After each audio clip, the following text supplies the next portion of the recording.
안녕하세요. 주갈성의 성경 가이드 시간입니다. 한 주간 동안 잘 지내셨어요? 이번 주 제가 좀 많이 스케줄도 많고 또 이 목감기 때문에 좀 고생하느라 주중에 영상을 좀 못 찍었습니다. 오늘 토요일 아침인데 이 주말에 또 같이 이렇게 말씀을 나누게 돼서 감사하게 생각합니다. 좀 늦은 점 양해를 부탁드리고요. 오늘 우리가 공부할 부분은 마침내 이제 에스라서를 공부하도록 하겠습니다. 우리 지난 시간에 그 열왕기서 마지막을 봤죠.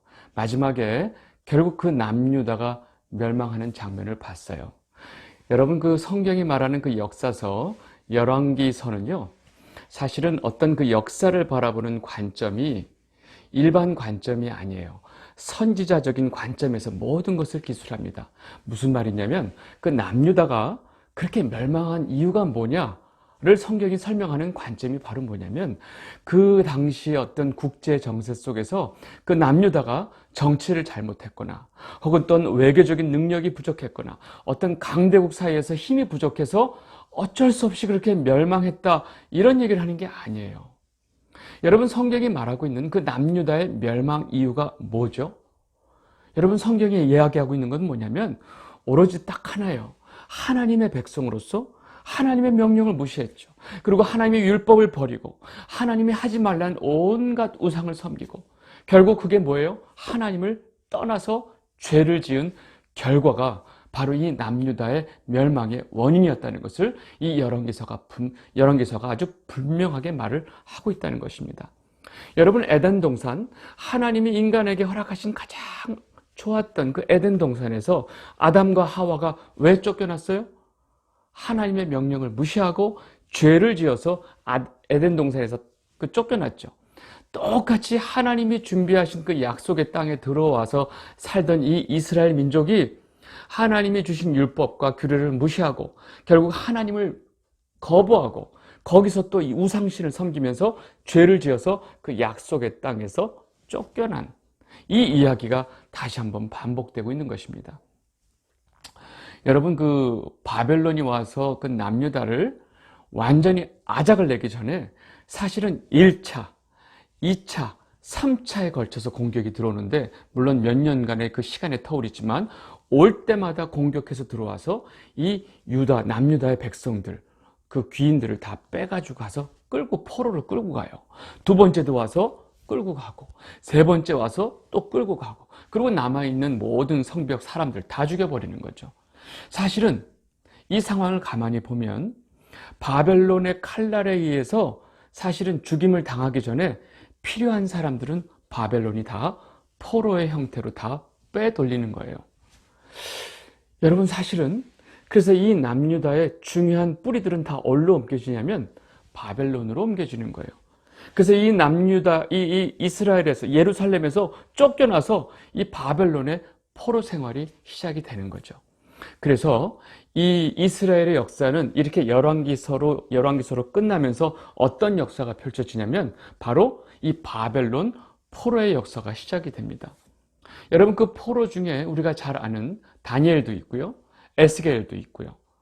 여러분, 나라가 망해서 포로로 끌려가서 그 다른 나라에서 포로의 어떤 신분을 가지고 치욕적인 삶을 살죠. 여러분, 자기 나라가 완전히 망해지고 자기를 끌어다가 다른 나라를 끌고 가는 그 포로지만 사실은 거기서 이제 시간이 흐르면서 거기서 또 하나의 사회가 만들어지고 거기서 정착해서 살기 시작합니다. 시간이 점점점 가면서 거기에 자녀들도 낳고 그 바벨론 포로에서 난 자녀들은 거기서 이제 익숙해진 삶을 살게 되는 거죠. 여러분, 시간이 가면서 이스라엘 백성들은요, 그 바벨론에서의 포로의 삶이 익숙해지기 시작합니다. 그리고 시간이 가면서 그 포로들도 어느 정도 지위를 가지고 나름대로 그냥 사람답게 사는 모습이 점점점 이루어지겠죠. 물론 결정적인 순간에는 이 포로의 신분이 있겠지만 나름 그 사회 속에서 나름 괜찮게 사는 거예요. 여러분, 이스라엘 백성이 바벨론에서의 삶이 아무리 풍족하고 아무리 평안해도 그 삶은 무슨 삶이에요? 포로의 삶이에요. 여러분, 이걸 놓치시면 안 돼요.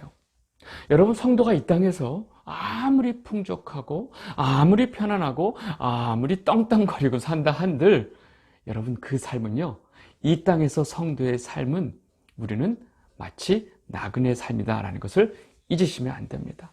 여러분, 그 얘기는 뭐예요? 우리가 다시 돌아가야 될 우리의 고향, 본향이 있다는 것을 우리는 잊으면 안 됩니다.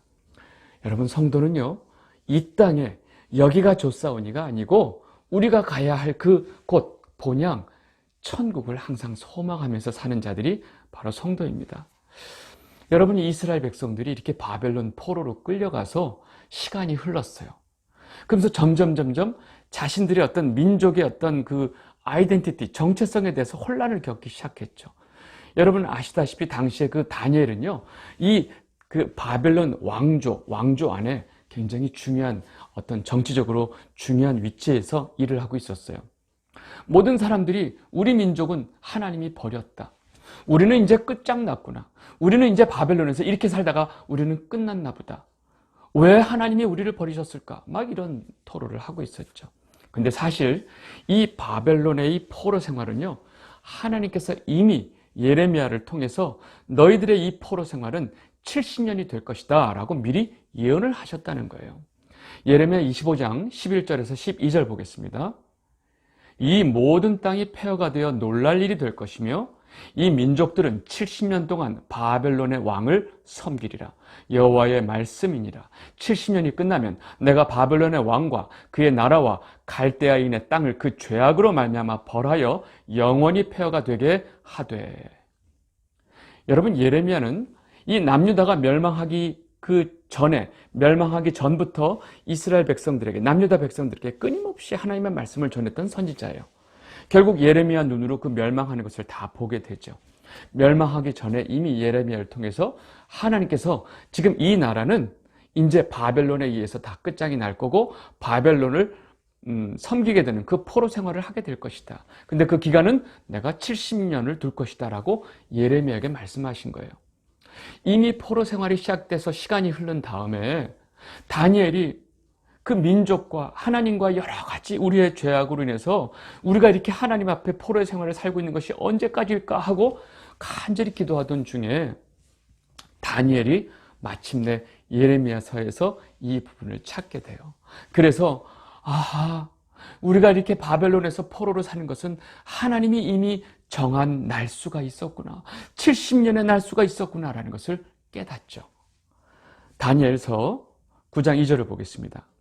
곧 그 통치 원년에 나 다니엘이 책을 통해 여호와께서 말씀으로 선지자 예레미야에게 알려주신 그 연수를 깨달았나니 곧 예루살렘의 황폐함이 70년 만에 그치리라 하신 것이니라.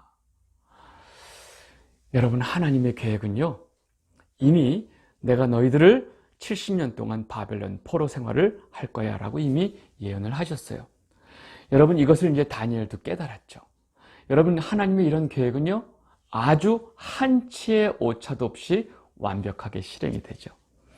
여러분, 그 남유다를 멸망시켰던 그 바벨론 제국, 온 세상을 걸머쥐고 마치 이 온 세상이 내 손에 있다라고 큰 소리를 치던 그 바벨론의 그 교만함은요, 결국은 그 역사로 보면 거의 80년, 90년 만에 그 수명이 다 해가지고 결국은 멸망을 하게 됩니다. 여러분, 이 바벨론을 멸망시키고 이 전 세계에 새롭게 등장하는 새로운 그 패권국의 그 세력이 바로 어디냐면 여러분들이 잘 아시는 페르시아.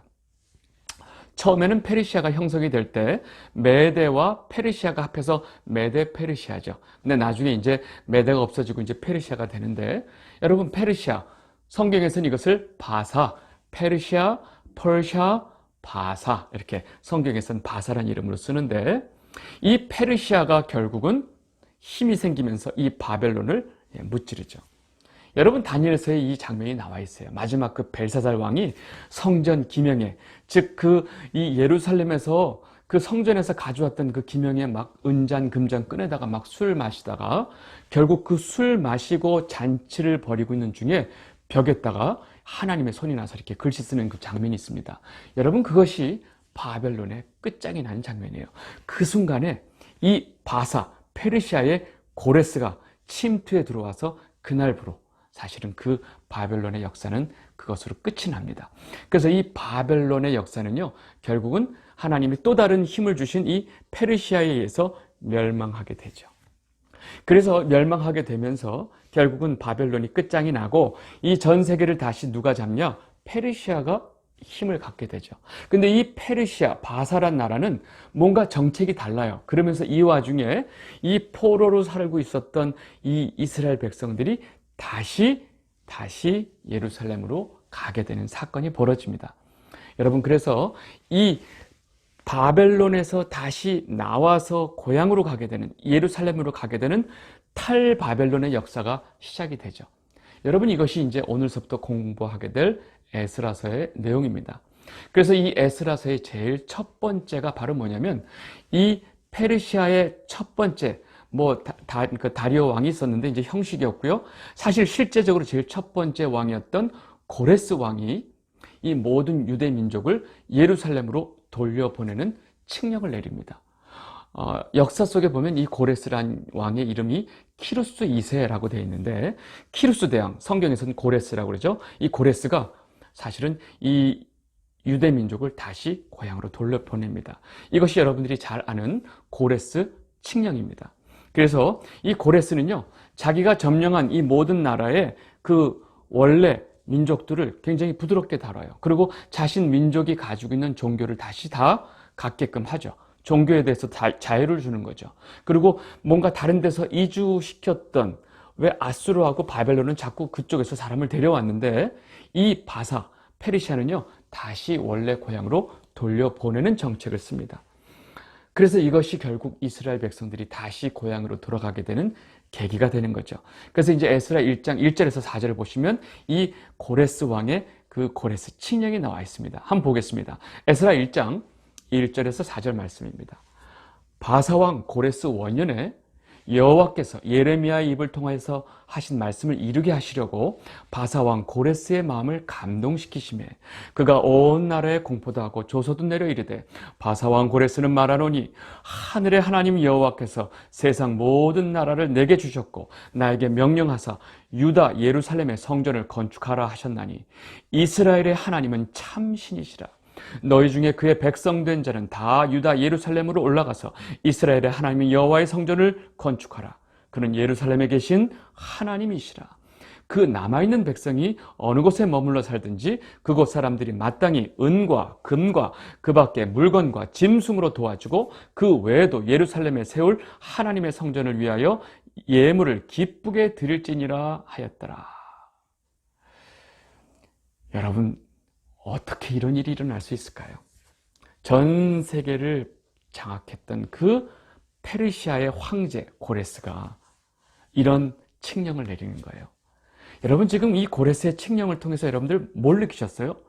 좀 놀라지 않으셨어요? 아니, 지금 이스라엘 백성들도 아니고 유다 왕도 아니고 이스라엘 사람도 아닌데 저 페르시아 왕에 있는 황제 고레스가 그 입에서 나오는 표현을 보면 너무 신기하지 않으세요? 여러분, 고레스가 하는 그의 고백을 보면 마치 유다 백성들, 이 남유다 왕들도 그런 고백을 안 했어요. 여호와시는 이 땅의 참신이시라. 하늘의 하나님 여호와께서 세상의 모든 나라를 내게 주셨다. 여러분, 고레스가 하는 이 고백 중에 이 놀라운 고백이 있어요. 이 온 세상에게 권세를 주신 분은 여호와 하나님이시다. 여러분, 이 고레스라는 인물을 하나님께서 다시 세우시고 이스라엘 백성을 다시 예루살렘으로 돌려보내시는 거예요. 여러분, 놀라운 건요, 이 고레스라고 하는 인물, 즉 이 페르시아의 첫 번째 왕 고레스는요, 이미 하나님께서 이사야를 통해서 다 예언을 했던 인물입니다. 이사야 44장 28절 보겠습니다. 고레스에 대하여는 이르기를 내 목자라 그가 나의 모든 기쁨을 성취하리라 하며 예루살렘에 대하여는 이르기를 중건되리라 하며 성전에 대하여는 내 기초가 놓여지리라 하는 자니라.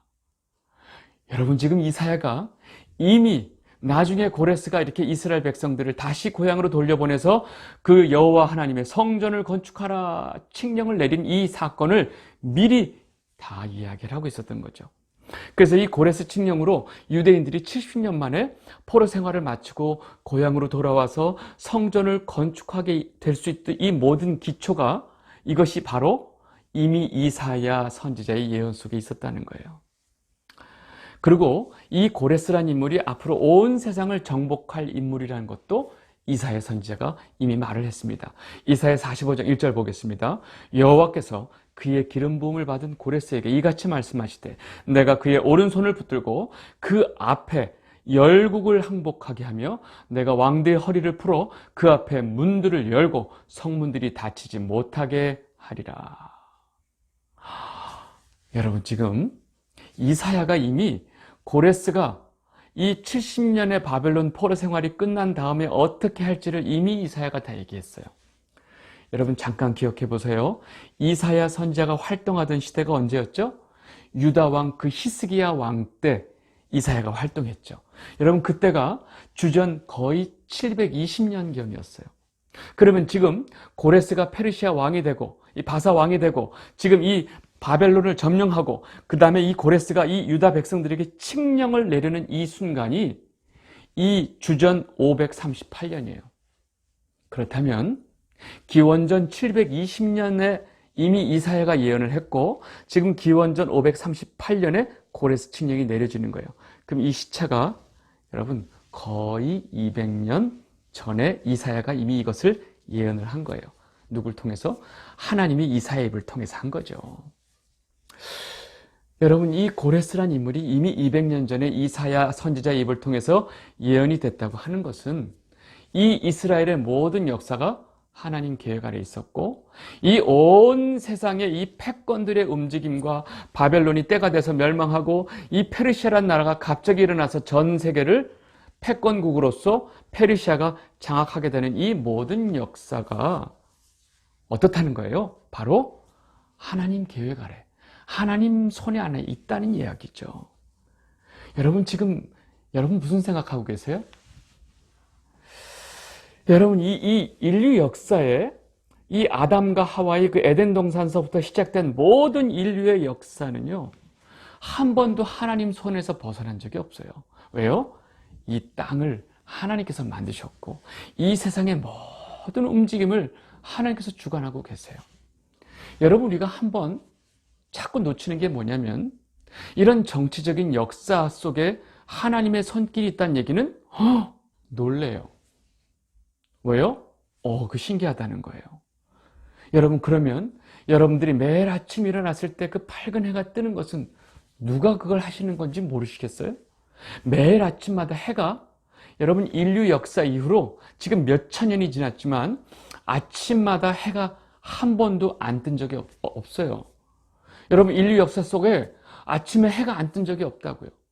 여러분, 매일같이 이 온 우주의 운행을 하나님 손에서 움직이고 있는 것을 우리가 알진데 그깟 그 인류 역사 속에서 나라 일어나고 서로 치받고 하고 누가 일어나고 하는 게 하나님 손에 없겠냐고요.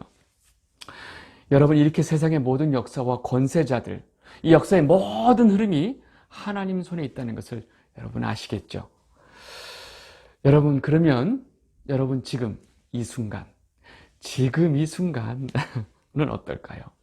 여러분, 지금 이 순간도 한치의 오차도 없이 모든 것이 하나님 손에 있고 하나님의 계획대로 이 세상의 역사가 흘러가고 있다는 것을 여러분들 아셔야 됩니다. 이 영상을 보고 계신 주갈성 성도 여러분, 이 온 인류의 역사는요, 하나님 손에 있습니다. 그리고 하나님의 계획대로 이 세상의 끝에 누가 오세요? 예수 그리스도가 다시 이 땅에 오세요.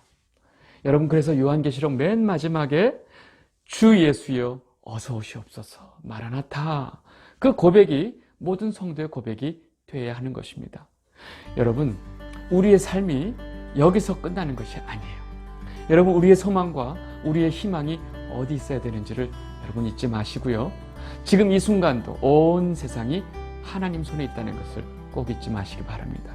그리고 여러분들 입술 가운데 주 예수여 어서 오시옵소서, 제가 주님 곁으로 가는 것이 제 가장 큰 소망입니다 하는 고백이 오늘 이 주말 아침에도 여러분들 입술 가운데 있기를 바랍니다. 오늘은 여기까지 하도록 하겠습니다. 다음 시간서부터 에스라를 좀 더 구체적으로 공부하도록 하겠습니다. 감사합니다.